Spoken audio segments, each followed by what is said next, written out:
جب بھی کوئی بے وفائی کرے، قدم قدم پہ آپ کو اس کے تجربے ہوں گے، تو ایک ہی جملہ بولا کریں، اللہ تو ہے نا، اور میں آپ کو لکھ کر دیتی ہوں. اللہ آپ کو اپنا آپ محسوس کرائے گا کہ اے بندے میں ہوں تیرے لیے، تو نے مجھے پکارا، میں ہوں. وہ ایسی شکل میں غیب سے مدد لائے گا کہ آپ حیران ہو جائیں گے. کیونکہ یہ میرے ساتھ کئی دفعہ ایسا ہوا ہے کہ جن بندوں سے توقع کی کہ یہ کام میں ساتھ دیں گے، وہ چلے گئے اور اللہ اس سے بہتر لوگ لایا. کسی بھی ضرورت میں اس کو پکار کے تو دیکھیں. یہ جو ہے نا کہنا ایاک نعبد و ایاک نستعین، یہ اتنا آسان نہیں ہے. یہ زبان سے بولنا بہت آسان ہے، لیکن اس کو حقیقی معنوں میں شعور کے ساتھ کہنا بہت مشکل ہے کہ صرف تجھ سے ہم مانگتے ہیں. لالچ لوگوں سے رکھتے ہیں، زبان سے کہتے ہیں صرف تجھ سے مانگتے ہیں، اور دل میں لوگ بسے ہوئے ہوتے ہیں کہ یہ مدد کرے گا، وہ فلاں کے پاس یہ ہے. نہیں، ان چیزوں سے اوپر اٹھ جانا چاہیے. رازق کون ہے؟ اللہ ہے. مالک کون ہے؟ کس کے پاس جانا ہے؟ اللہ کے پاس جانا ہے. تو اگر وہ راضی ہے تو سبھی کچھ ہمارا ہے. تو اس لیے ہم کیا چاہتے ہیں؟ بس فوری فوری کچھ چیزیں ہاتھ میں آ جائیں، کوئی ایسے ورد وظیفے ہوں کہ جنت کما لیں، اور کوئی شارٹ کٹس ہوں کہ جس سے. تو ہم نے ہمیشہ کی زندگی جینا ہے، آخرت میں ہمیشہ کے لیے رہنا ہے. اس کے لیے اللہ تیار کر رہا ہے، چھان پٹک کے ایسے ایسے مشکلوں میں ڈال کے خالص کر کے. اور اسی لیے مومن پر وہ جو موت کی تکلیف آتی ہے نا، وہ بھی ایک پہلے میری سمجھ میں نہیں آتا تھا کہ اتنے نیک نیک لوگ اور ان پہ کیوں تکلیف آتی ہے. دل ہول جاتا ہے بعض تکلیفیں دیکھ کر، حالانکہ وہ لوگ واقعی نیک ہوتے ہیں. ہم دیکھ رہے ہوتے ہیں کہ وہ اس کے ساتھ بڑی تکلیف پیش ہے، اور اللہ کو پتا ہوتا ہے کہ وہ اس کے درجے کتنے بلند ہیں جس جگہ پہ اس نے ہمیشہ رہنا ہے. اس کے علاوہ آپ دیکھیے کہ بعض لوگ مالی معاملات میں بہت پریشان رہتے ہیں، اور جب وہ دیکھتے ہیں کہ لوگوں کے پاس بہت کچھ ہے تو اور بھی غمگین ہو جاتے ہیں، اور بھی حسرتیں پیدا ہو جاتی ہیں.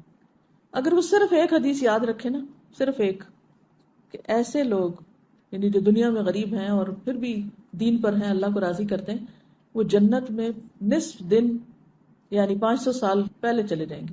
دنیا میں قارون بھی کیا 100 سال جیا تھا؟ اگر کسی کے پاس قارون کا خزانہ بھی ہے، اتنا مال ہے، تو بھی کوئی 100 سال انجوائے نہیں کر سکتا اس سے. اور آخرت کا ایک دن کتنا بھاری ہے.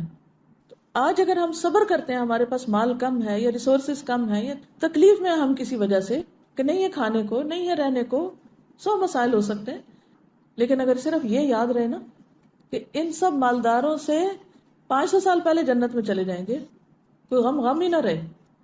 ایسے سارے غریب یہ سمجھیں کہ ہم زیادہ خوش قسمت ہیں، ہم پہلے وہاں چلے جائیں گے. لیکن یہ جب ہی آئے گا نا جب آخرت کا یقین ہو. ہم کہتے تو ہیں ہمارا آخرت پہ ایمان ہے، حقیقی معنوں میں کوئی ایمان نہیں ہے.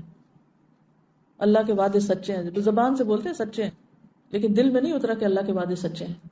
کیونکہ ہمارا طرز زندگی نہیں بدلا، ہماری سوچ نہیں بدلی، ہمارے رویے نہیں بدلتے، کیونکہ ہمارا اندر نہیں بدلا ہوا. تو دنیا کا کوئی غم آخرت کے مقابلے میں کوئی غم نہیں، اور دنیا کی کوئی خوشی. اللہم لا عیش الا عیش الآخرہ فاغفر الانصار والمہاجرہ. اصل چیز ہے کہ ہماری بخشش ہو جائے. بعض اوقات اللہ تعالیٰ نے کسی کو بلند درجے دینے ہوتے ہیں. اب ہم دن رات بھی قرآن پڑھ رہے ہیں، ہم پتہ نہیں کیا کیا کر رہے ہیں، لیکن مثال کے طور پر اگر آپ کو یہ فاصلہ طے کرنا ہے، یہ کتاب سے ہی سمجھاتی، مثلاً یہاں آپ کھڑے ہیں اور یہ جنت الفردوس ہے مثلاً. اب آپ جتنی بھی نمازیں پڑھ رہے ہیں، روزے رکھ رہے ہیں، صدقہ خیرات کر رہے ہیں، اس سے آپ صرف اتنا تک پہنچ پائے ہیں، صرف اس حصے تک پہنچے ساری زندگی کی عبادت ملا کے. لیکن کیونکہ آپ مانگ رہے ہیں اور اللہ چاہتا ہے آپ یہاں پہنچیں، یا آپ چاہتے ہیں اس فاصلے تک پہنچیں. اب آپ کی عبادتیں ہیں ہی کوئی نہیں کہ جو آپ کو یہاں پہنچا سکیں. اب کیا کیا جائے؟ اب اللہ تعالیٰ کسی امتحان میں ڈالتا ہے، کسی تکلیف میں ڈالتا ہے، کسی کو مال کی کمی دیتا ہے، کسی کو اولاد کی دیتا ہے، کسی کو کوئی اور چیز نہیں دیتا. اگر وہ اس پر صبر اور شکر کرتا ہے تو یہ فاصلے تیزی سے یہ طے ہو کے یہاں تک پہنچ جاتا ہے بندہ. یہ جو صبر ہے اور شکر ہے، یہ دو پر ہیں جس سے مومن اڑتا ہے، اور وہ تیزی سے فاصلے طے کر کے جنت الفردوس تک پہنچتا ہے. تو بعض اوقات ہماری عبادتیں، ذکر، صدقے، خیرات یہ کافی نہیں ہوتے، کیونکہ ہم کیا کہتے ہیں، ہم نے اتنی عبادت کر لی پھر کیوں مشکل آ گئی. یہ کہتے ہیں نا اکثر، یا اللہ میں نے تو بڑی نیکی کے کام کیے پھر کیوں مشکل آ گئی. کیونکہ جب ہم ٹوٹی پھوٹی 4 نیکیاں کر لیتے ہیں تو پھر ہم کیا سوچتے ہیں کہ اب ہمیں نا کوئی مسئلہ نہیں ہونا چاہیے زندگی میں، اب اللہ کو بھی ہماری مرضی پہ چلنا چاہیے، اور جیسے ہم کہیں ویسے اللہ تعالیٰ کو کرنا چاہیے. نعوذ باللہ، یہ ہمارا ایٹیٹیوڈ یہ ہوتا ہے. اور اگر ہماری عبادتوں کے باوجود کوئی مشکل آتی ہے تو ہمیں سمجھ ہی نہیں آتی کہ پھر کیوں آ گئی. ہم تو نہیں ڈیزرو کرتے تھے یہ تکلیف, ہم تو بڑے نیک تھے. انتہائی نہ سمجھی. اللہ دراصل درجے بلند کرنا چاہتا ہے, اور آپ کہتے ہیں کہ ہم نے تو نیکیاں کر لی تھی تو پھر کیوں ہو گیا یہ. یا دوسروں کو بھی ہم دیکھتے ہیں, ہم کہتے ہیں ہائے توبہ, کیا فائدہ نیکی کرنے, اتنا نیک تھا اور دیکھو کیا مشکل آ گئی اس پہ, ضرور کچھ اندر خانے برا کیا ہوگا. یہ سخت ناسمجھی کی باتیں. اللہ ہی جانتا ہے کہ وہ کس کو کس حال میں کیوں ڈال رہا ہے, خواہ وہ کسی عورت کی تکلیف ہو یا کسی مرد پہ کوئی مشکل وقت ہو یا کسی بھی طرح کا کوئی زندگی میں اسٹریس ہو. بس ہر حال میں کہ یا اللہ تیرے فیصلے بڑے ہی اچھے ہیں اور سچے ہیں, بس تو مجھے عافیت میں رکھ, ایسے امتحان میں نہ ڈال کہ جس سے میرے منہ سے کوئی ناشکری کی بات نکلے. وہ وقت ہوتا ہے خود کو کنٹرول کرنے کا, کہ منہ سے ایسی بات نہ نکلے جو اللہ کو ناراض کر دے, ہمارے رویے میں اور دل میں ناشکری نہ آئے کہ جو خدا کو ناراض کرے, کیونکہ زندگی کا امتحان بڑا سخت ہے. کل میری ایک اپنی پرانی اسٹوڈنٹ کے ساتھ ملاقات ہوئی, تو اس کے شادی کو کافی عرصہ ہو گیا, بچے نہیں ہوئے. تو جب مجھے ملی تو میں نے دعا دی, میں اللہ تمہیں صالح اولاد دے. تو پھر اس نے اپنا تھوڑا سا شیئر کیا, کہنے لگی کہ ایسا ہے کہ میرے ہسبینڈ میں کچھ مسئلہ ہے. تو میں نے اس پہ کہا کہ اچھا. کہتی کہ بات یہ ہے کہ اگر بچے نہیں تو ایک مسئلہ ہے نا, اور اگر بچے ہوں تو 1000 مسئلے ہیں. کتنی خوبصورت بات ہے. ورنہ ایسی لڑکیاں سارا وقت فرسٹریشن کا شکار رہ سکی. میری شادی یہاں کیوں ہو گئی. اب آپ دیکھیے کہ رشتے ملنا ہی مشکل ہے والدین کے لیے. ایک مثال ہے, رشتے ملنا ہی مشکل ہے.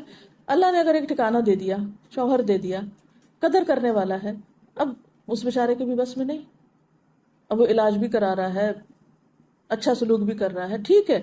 اگر یوں دیکھا جائے کہ عورت کو کیا حق ہے, اور قانونی طور پر آپ دیکھیں تو ٹھیک ہے, عورت یہاں خلا لے سکتی ہے, بڑی جینوئن ریزن ہے, الگ ہو سکتی ہے. لیکن کوئی گارنٹی ہے الگ ہو کے کہیں اور شادی کرے تو لازم بچے ہوں؟ کوئی گارنٹی نہیں ہے. ٹھیک ہے, وہ اس کی اپنی چوائس ہے, وہ کرے نہ کرے وہ ایک الگ مسئلہ. میں اس وقت قانونی بحثوں میں نہیں جا رہی, میں ایک پریکٹیکل سچویشن کو دیکھ رہی ہوں کہ ایک ماں باپ کے میں سے 5 بیٹیاں ہیں, ایک بیٹی کے ساتھ کچھ ایسا حادثہ ہو جاتا ہے. اب اگر وہ واپس آتی ہے تو پہلیوں کی بھی شادی نہیں, یہ کہاں جائے گی. یعنی کتنے ہمارے معاشرتی مسائل ہیں. اب اگر یہ اپنے گھر میں عزت کے ساتھ بیٹھی ہے, اچھے انتظار میں دعا کر رہی ہے, ہر چیز اللہ کے ہاتھ میں ہے, اور ایک پازیٹو سوچ کے ساتھ جی رہی ہے اور خوش ہے اور مطمئن, اتنا پرسکون چہرہ اس کا, میں حیران رہ گئی. اتنے مزے سے کہتی ہے کہ بچے نہیں تو ایک مسئلہ ہے نا, بچے ہوں گے تو 1000 مسئلے ہوں گے. اس کو کہتے ہیں پازیٹو سوچ. اسی طرح اگر کسی کی شادی نہیں ہوئی, بعض اوقات کوشش کے باوجود نہیں ہو پاتی.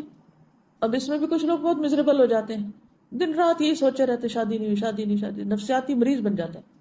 کیا مریض بننے سے شادی ہو جائے گی؟ بد اخلاق بن جانے سے شادی ہو جائے گی؟ جو ہونی تھی وہ بھی نہیں ہوگی. کیونکہ لوگ جب دیکھتے ہیں ایسی لڑکیوں کو کہ جو نفسیاتی مریض بن چکی ہیں تو ان سے اور دور بھاگتے ہیں. یہ بوجھ ہو جاتا ہے نا. یعنی بد اخلاقی ایسا بوجھ ہے کہ بے وجہ اس کا بوجھ آپ کے اوپر پڑ رہا ہوتا ہے نا دوسرے شخص کا, تو ان چیزوں کو نہیں دیکھتے. تو اصل کامیابی یہ ہے کہ زندگی کو ایک امتحان سمجھ کر اللہ کے ہر فیصلے پر راضی رہ کر انسان بہتری کی کوشش کرتا رہے. میں یہاں یہ نہیں کہتی کہ انسان ہر وقت کہے یہ سر پہ آ گرا تو پڑا رہے کیونکہ اللہ کا فیصلہ ہے, نہیں, اس کو ہٹانا تو ہے, لیکن اگر نہیں ہٹ پا رہا تو بھی اللہ تیرا فیصلہ ہے کہ میرے بازو نہیں ہٹا پا رہے ایک چیز کو, میں نہیں سچویشن چینج کر پا رہی, تو کوئی بات نہیں, مدد لیں آپ دوسروں کی. دوسرے مل کے بھی آپ کی حالت نہیں بدل پا رہے. کئی دفعہ ایسا ہوتا ہے نا کہ ماں باپ بھی, بہن بھائی بھی, رشتے دار, دوست سارے مدد کے لیے آ جاتے ہیں, لیکن پھر بھی بیچارے کچھ نہیں کر پاتے, نہیں کر پاتے. پھر کیا کیا جائے؟ اللہ کی رضا پہ راضی رہے نا انسان, کیونکہ ہم بندوں سے توقع رکھتے ہیں یہ ہمارا مسئلہ حل کر دیں, اور جب وہ بےچارے نہیں کر پاتے تو پھر ان سے ناراض بھی ہو جاتے ہیں, تم ہمارا مسئلہ کیوں نہیں حل کرتے. بھی وہ خدا تھوڑی ہے کہ تو کر دیں گے کچھ, وہ بھی انسان ہے, وہ بھی کمزور ہے. تو بگر پکچر میں دیکھا کریں اپنے مسئلے کو, صرف اپنی ذات پہ فوکس نہیں کیا کریں. کوئی بھی مسئلہ چھوٹا ہو یا بڑا, آخرت کو ساتھ رکھ کے نقشہ بنایا کریں کہ آخرت کے مسائل, دنیا کے مسائل, ان سب میں اس مسئلے کی کیا حیثیت ہے. کچھ بھی نہیں. ہم سے زیادہ تکلیف دہ حالات میں ہیں کچھ لوگ. آپ کچھ کہہ رہے ہیں؟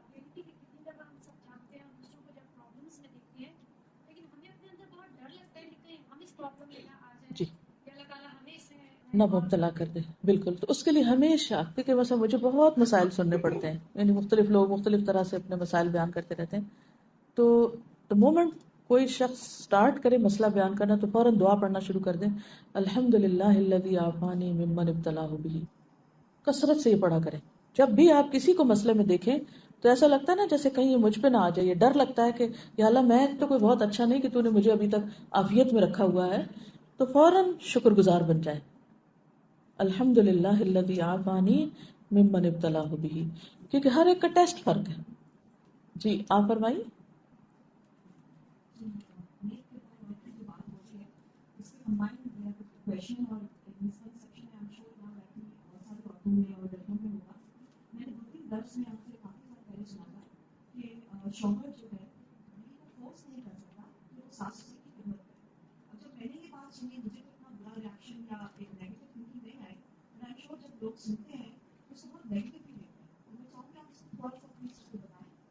دیکھیے قرآن پاک میں نسب اور سحر دونوں کو ساتھ ساتھ بیان کیا گیا ہے. نسب جو والدین ہیں، سحر جو سسرالی رشتہ دار ہیں، سسرالی والدین، ساس سسر.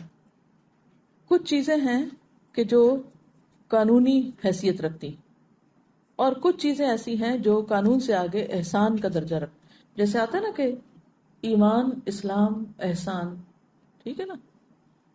کچھ چیزیں ہیں جو آپ کے ایمان یقین کے ساتھ تعلق رکھتی ہیں، اس کا پارٹ ہیں عمل میں. کچھ چیزیں اسلام کا ایک پورا جو سسٹم ہے اس کا پارٹ ہے، جس میں قانونی پہلو بھی آتے ہیں. ایک ہے جو احسان کا درجہ ہے. والدین کے ساتھ جہاں بھی معاملہ کرنے کا ذکر آیا ہے وہ کیا ہے؟ قانونی معاملہ یا احسان؟ احسان کا ہے نا، چاہے وہ اپنے والدین ہو چاہے وہ سسرالی.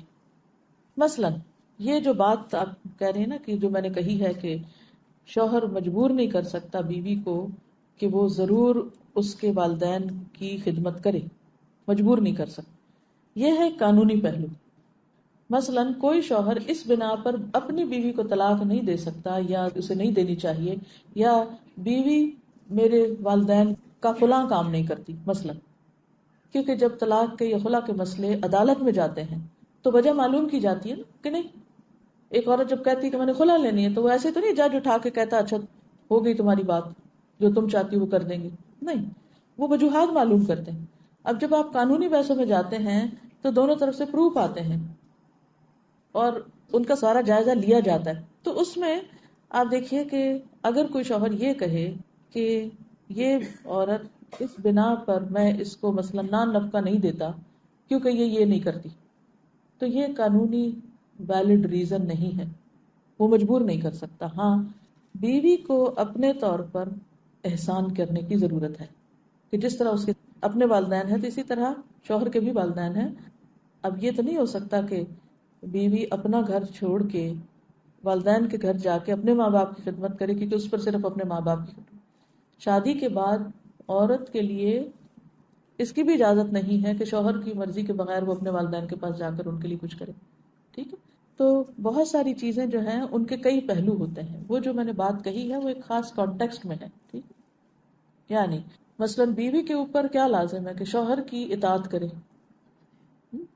شوہر کی اجازت کے بغیر گھر سے نہ نکلے، شوہر کی اجازت کے بغیر کسی کو گھر میں آنے نہ دے، یا شوہر کی جسمانی ضرورت پوری کرے. یہ بیوی کی ذمہ داریوں میں سے. اگر کوئی عورت نہیں کرتی تو پھر اس کا حکم کچھ اور ہے، اس کا کتنا گناہ ہے وہ سب آپ کو معلوم ہے. لیکن اگر بیوی مثلا خود بیمار ہے اور وہ خود مدد کی محتاج ہے اور شوہر اس کو کہہ رہا ہے کہ وہ کسی اور کی خدمت کرے، اور اس وقت وہ اس قابل نہیں ہے کہ وہ کر سکے، اور وہ یہ کہتی ہے کہ کوئی خادم رکھ دیا جائے جو میری بھی مدد کرے اور والدین کی بھی کرے، تو یہ کوئی نامعقول مطالبہ نہیں ہوگا، ایک معقول مطالبہ ہوگا. جو خاندانی زندگی ہوتی ہے اس کے کئی آسپیکٹس ہوتے ہیں. جی آپ کچھ نہیں. جی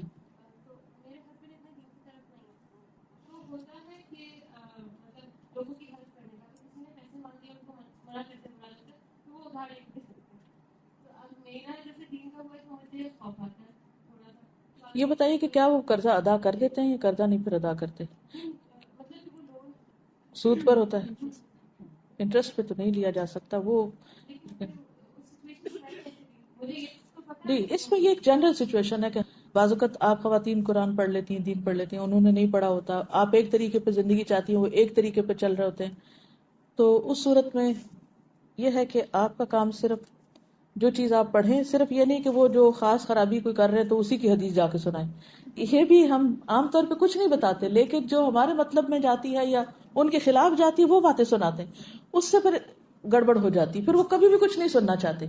تو یاد رکھیے کہ جب ہم ان کو بتانے لگے تو کامن گراؤنڈ سے پہلے چیزیں شیئر کریں، پھر کرتے کرتے کرتے اگر اس میں وہ چیز بھی آ جائے جو ان کے خلاف جا رہی ہے تو اس کو بھی وہ ڈائجسٹ کر جائیں گے، کیونکہ آپ ان کو پن پوائنٹ کر کے ان کے اوپر ڈائریکٹ تیر نہیں مار رہے، کیونکہ آپ ان کو ایک خیرخائی اور ہمدردی سے بتا رہے ہیں. یہ جنرل بات ہے، میں سب کے حوالے سے کر رہی ہوں. جو کچھ بھی پڑھیں، جو سیکھیں، کچھ نہ کچھ آپس میں جا کے شیئر کریں. اور جب اچھا موڈ ہو، کھانے کی میز پہ ہوں، کہیں باہر ہوں، گاڑی میں بیٹھے ہوں، جیسے اور باتیں آپ کس سے شیئر کرتے ہیں، دین کی باتیں بھی بس اسی طرح جنرل لائٹ موڈ میں شیئر کرتے رہیں، حتیٰ کہ وہ ان کے اندر ایک طلب پیدا ہو جائے اور سنجیدگی آ جائے اور سیکھنے کا شوق آ جائے، وہ پھر ایک لیٹر سٹیج پہ. اسی طرح بعض ایسے کام ہسبینڈز کر رہے ہوتے ہیں جو بالکل دین کے خلاف جاتا ہے اور ہماری جان پہ بن جاتی ہے جس دن ہم مسئلہ پڑھ کے جاتے ہیں، اور ہم چاہتے ہیں کہ اوور نائٹ اب چینج آ جائے ان میں بھی. اور جب وہ نہیں کرتے تو پھر ہم ان کو برا بھلا کہنے لگتے ہیں اور لڑائیاں ڈال کے بیٹھ جاتے ہیں اور پتہ نہیں عجیب و غریب رویے اختیار کر لیتے ہیں، جس سے وہ سمجھتے ہیں کہ سارا قصور دین کا، وہ اور دین سے خوفزدہ ہو جاتے ہیں اور دور ہو جاتے ہیں اور ہم اور مصیبت میں دلدل میں جا پھنستے ہیں. تو ایسی صورت میں ایک تو یہ ہے کہ جیسے میں ہمیشہ کورس کے شروع میں کہتی ہوں کہ اپنے پیاروں کو، گھر والوں کو ساتھ لے کے چلے. اس سے مطلب یہ ہے کہ ان کو بھی ساتھ ساتھ پتہ چلتا رہے آپ کر کیا رہے ہیں. یہ صرف دین کے معاملے میں نہیں، ہر معاملے میں یہی کریں کہ جو آپ گھر سے باہر کر کے آئیں گھر آ کے شیئر کریں. اس سے بڑا اعتماد بحال ہوتا ہے، کیونکہ ایک دوسرے کا پتہ ہوتا ہے کہ کون کیا کر کے آیا. جب انہیں پتہ ہی نہیں آپ کیا کر رہے ہیں اور اچانک ایک دن کوئی اعلان کر دیتے ہیں تو ان کے لیے پھر وہ چیز ان سے ڈائجسٹ نہیں ہوتی.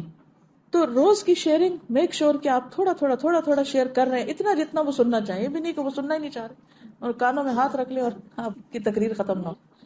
لوگ دین سے دور ہوتے ہیں صرف اس وجہ سے کہ ہم ان کے اوپر اوور ڈوزنگ کرتے ہیں.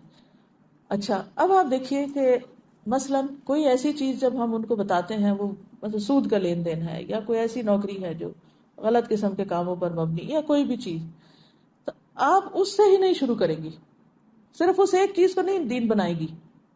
آپ اس سے پہلے جتنی چیزیں، آپ دیکھیے کہ دین میں سب سے پہلے کیا ہے؟ ایمان ہے، عقیدہ ہے، یقین ہے، آخرت ہے.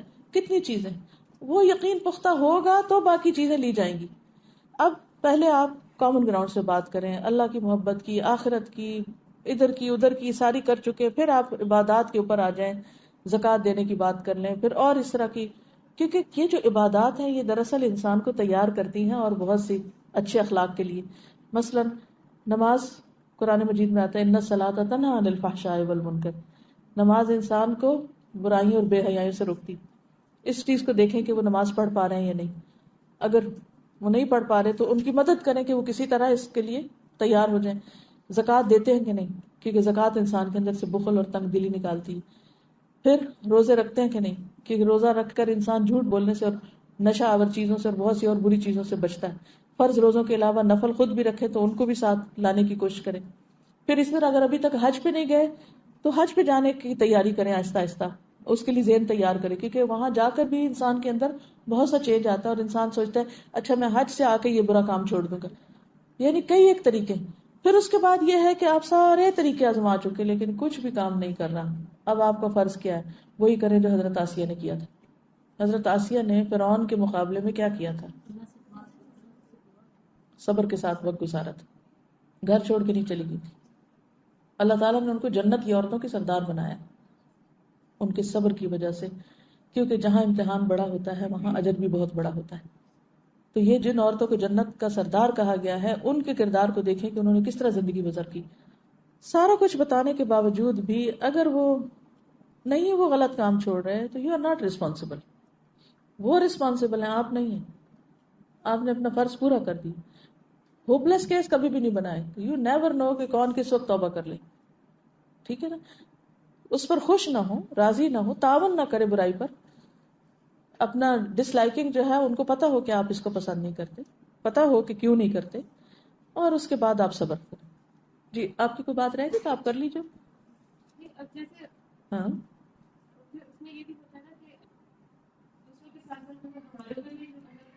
بھائی وہ کرتے ہیں مطلب اگر کبھی اس سے کر لے تو اب مجھے یہی سمجھ آتا ہے کہ میں آرام سے تو کہہ دیتی ہوں کہ مجھے اس چیز سے یہ نہیں چاہیے، فار ایگزامپل بات یہ ہے مجھے اس سے نہیں چاہیے، لیکن ہاں ایک اور چیز ہے کہ بس کوئی چیز ایسی لائے ہیں تو اس وقت جب لا رہے ہیں اس وقت کچھ نہیں کہیے، جب بعد میں آرام سے بات ہو سننے کے پھر آپ سمجھتے کہ آپ پینیٹریٹ کر رہے ہیں، بات جا رہی ہے، اس وقت بولیے تاکہ وہ اس کو سمجھ جائے کہ آپ کیوں اس چیز کو چاہ رہی ہیں یا نہیں چاہ رہی. ایک چیز ہے کہ ہم سب کو حکمت مانگنے کی ضرورت ہے. اللہ تعالیٰ اگر ہمیں طریقہ سکھا دے تو چیزیں آسان ہو جاتی ہیں.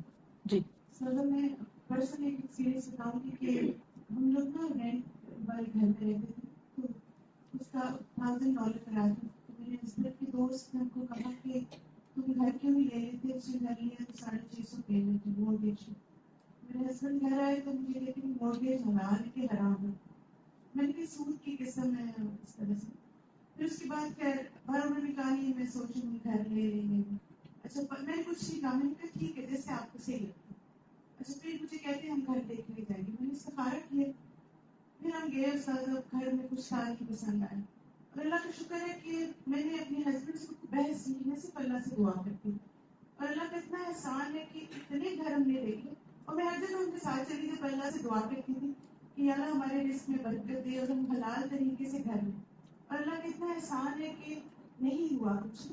تو میں نے پرسنلی یہ دیکھا ہے کہ جب بھی ایسا معاملہ ہو تو ڈیفینسو ہونے کے بجائے اللہ کو چھوڑ دینا چاہیے. کیونکہ مجھے تو سازا اپنی زندگی میں یہ لگتا ہے کہ دل اللہ تعالیٰ بدلتے ہیں اور حالات بھی اللہ بدلتے ہیں. بالکل اگر اللہ پہ بھروسہ رکھیں گے تو انشاءاللہ اللہ تعالیٰ بہتر صورت نکالتے جو ہم نہیں نکالتے. بالکل. اور پھر میں کہتی ہوں نا ان کی جگہ اپنے آپ کو رکھ کے دیکھیں، وہ بھی تو ایک بھلائی چاہ رہے ہوتے ہیں نا، لیکن ان کے بھلائی چاہنے کا طریقہ درست نہیں بھی ہو سکتا یا درست ہو سکتا ہے. تو اس صورت میں یہ جو ہے کہ انسان استخارہ کر کے دعا کر کے اور پھر فیصلہ کرے. اب ایسا کل میرے بیٹے نے کہا کہ میں فلاں جگہ جانا چاہتا ہوں، آپ کیا کہتی ہیں جاؤں کہ نہیں؟ میں نے کہا آپ استخارہ کریں اور پھر مجھے بتائیں. اب میں اندر سے چاہ رہی تھی کہ میں اسے کہوں کہ نہیں، اور میں ماں ہوں، میں کہہ سکتی ہوں کہ نہیں، لیکن کیا میری وہ نہیں اس کو فیصلہ کرنے میں مددگار ہوگی؟ اس کو تو ہو سکتا سمجھ ہی نہ آئے میں کیوں نہیں کہہ رہی ہوں، اور اس میں بحث ہو جائے. اور پھر بعض اوقات اوورسیز کالز کتنی لمبی ہو جاتی ہیں لڑائی جھگڑوں میں. میں لمبی کال بھی نہیں کرنا چاہ رہی تھی، میں نے بس مختصراً کا استخارہ کرو اور فیصلہ کرو. حالانکہ ہی از اونلی 17 بٹ لیٹ ہم میک ڈیسیژن. اس کو ڈیسیژن لینا چاہیے، کیونکہ بہت سے ڈیسیژن ہم لینا چاہتے ہیں اور اللہ تعالیٰ کچھ اور چاہتا ہے. تو اللہ سے بڑھ کے کون ہمیں فیصلہ کرنے میں مدد دے سکتا ہے؟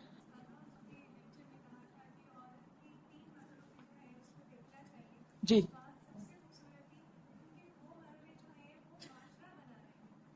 ہوں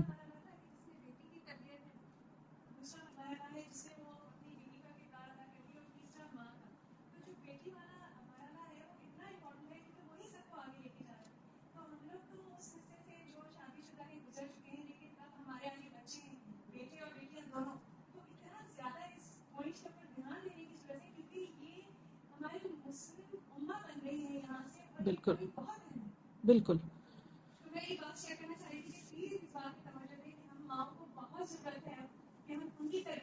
بالکل.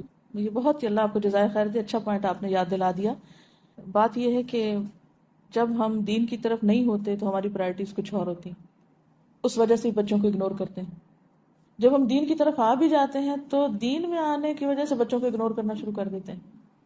وہ مظلوم بیچارے ہر حال میں سفر کرتے ہیں. ہم سب جو خود دین پڑھ رہے ہیں اس میں فیملیز کو ساتھ لے کے چلیں. یہ نہ ہو کہ ہم تو تقویٰ کے اس اونچے پہاڑ پہ چار پہنچے اور بچے ہمارے نیچے ہی کھڑے ہوں گے. کوئی بات نہیں، اگر آپ تھوڑی سی اپنی رفتار کم بھی کر دیں لیکن ان کو ساتھ لے کے چلیں تو اس سے کہیں زیادہ بھلائی ہوگی. کیونکہ اس روز میں نے کہا تھا نا کہ بعض اوقات ہمارے بچے اور ہم میں اتنا ذہنی بودھ ہو گیا ہے کہ بچے ہمارے بالکل کولڈ رویہ ہوتا ہے ان کا نا، اندر سے وہ ماں باپ کے خلاف نفرت سے بھرے ہوئے ہوتے ہیں. ایک دن ایک بچی آئی، ینگ بچی، اسلام آباد میں قرآن پاک کا کورس شروع ہوا تھا ابھی، تو کچھ اس نے بیچ میں چھٹیاں کر لی ہیں. تو میں اکثر دھیان رکھتی ہوں کہ جو اسٹوڈنٹس آئیں وہ چھٹی نہ کریں، اور اگر چھٹی کریں تو ضرور ان کی انچارجز ان کے گھر فون کریں، پتہ کریں، خبر لیں کہ کیوں نہیں آئے بچے نا. کہ بعض کو چھوٹی چھوٹی باتوں پہ چھٹی کر کے بیٹھ جاتے ہیں، انہیں پتہ ہی نہیں ہوتا. خیر میں نے پتہ کرایا، میں نے کہا کہ اٹینڈنس کا کیا حال ہے، کون نہیں آ رہا. تو اتفاق سے اس بچی سے میری بات ہوئی. میں نے کہا تم کیوں نہیں آئی؟ کہتے اپنی ماں کی وجہ سے. میں نے کہا کیوں؟ کہتے وہ اپنے آپ کو بڑی چیز سمجھتے. مجھے بڑی حیرت ہوئی کہ پہلے ہی پارے میں آتا ہے وہ بالوالدین احسانا. اگر اس بچی نے وہ لیکچر سنا ہوتا تو یہ لفظ نہیں بول سکتی تھی، کیونکہ وہ ایک دن آ رہی ایک دن نہیں آ رہی، چھٹی کر رہے ہیں. تو اب وہ جو لیکچر گیا وہ تو گیا، وہ سنا ہی نہیں، تو وہ تو کردار آپ کے اندر آ ہی نہیں سکتا. خیر میں نے کہا اچھا مجھے بتاؤ. میں نے تھوڑا اعتماد میں لیا. میں نے کہا اور بتاؤ تمہیں اپنی امی کے خلاف کیا کیا شکایت ہے. اس بچی نے وہ کچھ بولا، اتنا زہر اگلا، تو سر پکڑ کے بیٹھ گئی کہ ہمارے بچے ہمارے بارے میں، ہمارے سے مراد، میں سب کے بچوں کو اپنا ہی سمجھتی ہوں، اور میں آپ کو بھی بار بار بچوں کے سیشن میں کہتی رہی ہوں کہ سب کے بچے ہمارے بچے، جتنے بھی مسلمان بچے ہیں وہ سب ہمارے ہی بچے. میں نے کہا ہمارے بچے جو ہیں وہ یہ سوچتے ہیں بڑوں کے بارے میں یا ہمارے بارے میں، تو ضرور پوچھیے، جاننے کی کوشش کی. ہو سکتا ہے جھوٹ بول دیں آپ کے سامنے، نہ بھی بولیں کہ وہ آپ کو کیا سمجھتے ہیں، لیکن اس کو فار گرانٹیڈ نہ لیں کہ ہمارے بچے لہٰذا ہم سے ضرور محبت کریں گے یا محبت کرتے ہیں یا ہم کو چاہتے ہیں. ضرور جاننے کی کوشش کریں کہ وہ آپ کے اس رویے کو کہ آپ دین پڑھ رہے ہیں وہ کیا سوچتے ہیں. کیا وہ اس پہ پراؤڈ ہیں کہ آپ دین پڑھ رہے ہیں، یا وہ اس پہ نالاں ہیں اور خفا ہیں کہ آپ دین پڑھ رہے ہیں. ایسا نہ ہو کہ ہم دین کی وہ شکل پیش کریں کہ ہمارے بچے دین سے بھاگ جائیں. اس چیز کا بہت خاص خیال رکھنا ہے آپ نے. اور بعض اوقات ہم اپنی دنیا میں گھوم رہے ہوتے ہیں، بھاگ رہے ہوتے ہیں، اور ہم کہتے ہیں ہمارے بچے ہیں نا، ہم نے دنیا بھر کے کھلونے لا دیے ان کو، تو اس لیے وہ ہم سے بہت خوش ہیں، انہوں نے جو مطالبہ کیا ہم نے پورا کر دیا، لہٰذا وہ ہم سے کیسے ناراض ہو سکتے ہیں. آپ یقین کریں کہ جتنی بھی پیمپرنگ ان کی کرتے جائیں وہ اتنے ہی اور زیادہ بگڑتے جائیں گے اور ہمارے بارے میں نالاں ہوتے جائیں گے. تو خصوصاً ینگ بچیوں کی تربیت کس ڈھنگ پہ ہو رہی ہے؟ کیا وہ اس رول کے لیے تیار ہو رہی ہیں جو بیوی اور ماں کا ہے، جو الٹیمیٹ رول ہے اس دنیا میں ان کا؟ اگر اس کے لیے تیار نہیں ہو رہے تو یہ فیلئر ہے. تو ان کی تربیت میں خاص طور پر اس عنصر کو ڈالیے کہ وہ ایک اطاعت گزار وفا شار بیوی بھی ہو اور ایک مشفق اور مربی ماں بھی تیار ہو رہی ہو. تو شادی سے پہلے کا وقت تیاری کا وقت ہے. ہم پڑھیں دین، لیکن ان کے صرف جہیز کی تیاری نہ کریں، ان کے اخلاقی رویوں کی بھی تیاری کریں کہ وہ اس رول کے لیے تیار ہیں کہ نہیں.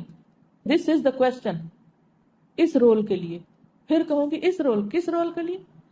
اچھی بیوی اور اچھی ماں کے رول کے لیے تیار ہو رہے ہیں کہ نہیں. وہ چاہیں تو ایسٹروناٹس بن جائیں، لیکن اگر وہ آسمان پہ بھی پہنچ کر اچھی بیوی اور ماں نہیں تو کامیابی نہیں. ہم نے صرف ایک چیز پہ فوکس کر لیا، اور وہ کیا ہے؟ بچی کی اچھی ڈگری ہوگی نا، اچھا رشتہ آ جائے گا. اچھا ڈگری بھی مل گئی، رشتہ بھی آ گیا، سب ہو گیا. اب نہ اس کو بیوی بننا آتا ہے نہ ماں بننا آتا ہے. کیا اس کا مستقبل ہے؟ کیوں طلاقیں ہو رہی ہیں اتنی زیادہ؟ لمحہ فکریہ ہے. ہم سب کو سوچنا چاہیے، سب کو سوچنا چاہیے. صرف ڈگری کامیابی کی علامت نہیں ہوتی، صرف اچھی جاب سے عزت نہیں ملتی، صرف بہت ڈیزائنرز کا جہیز دے کر آپ اس کو اچھی زندگی نہیں دے سکتے، صرف قیمتی بھاری لباس سے اس کی عزت نہیں ہوگی. یہ وقتی چیزیں ہیں، یہ صرف ظاہری چیزیں ہیں. تو تیاری کے اس مرحلے پر جو ایک بیٹی کی زندگی کی تیاری ہے اگلے رول کو نبھانے کے لیے، کیونکہ عورت کی تکمیل نہیں ہوتی نا اس کے بغیر، جاب اس کی سیٹسفیکشن نہیں کروا سکتی. جی جی ہاں، اسی طرح بیٹا اگر اچھا خامن نہیں بن سکتا، باقی قابلیتیں کیا کریں گی؟ تو کچھ ان کو غلطیاں کرنے دیجیے، رسپانسبلٹی بھی ڈالیے ان پر.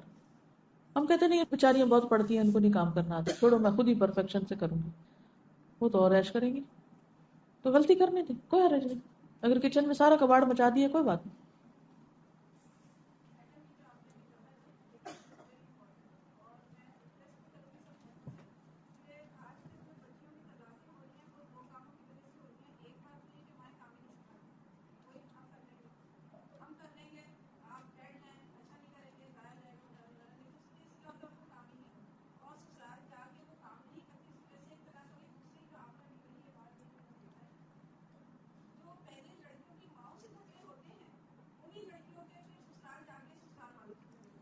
جی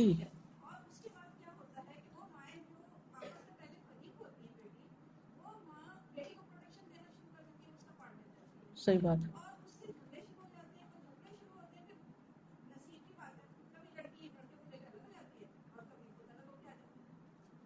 ویری گڈ.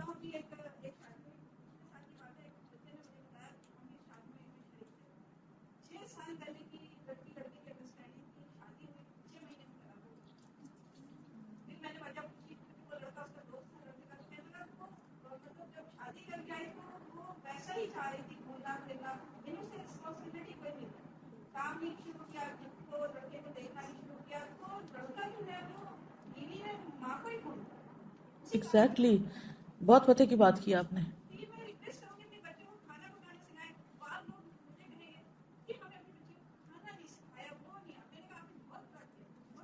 بالکل, بہت اچھا کہتی ہیں, یہ بہت ان کی بھلائی کی بات ہے.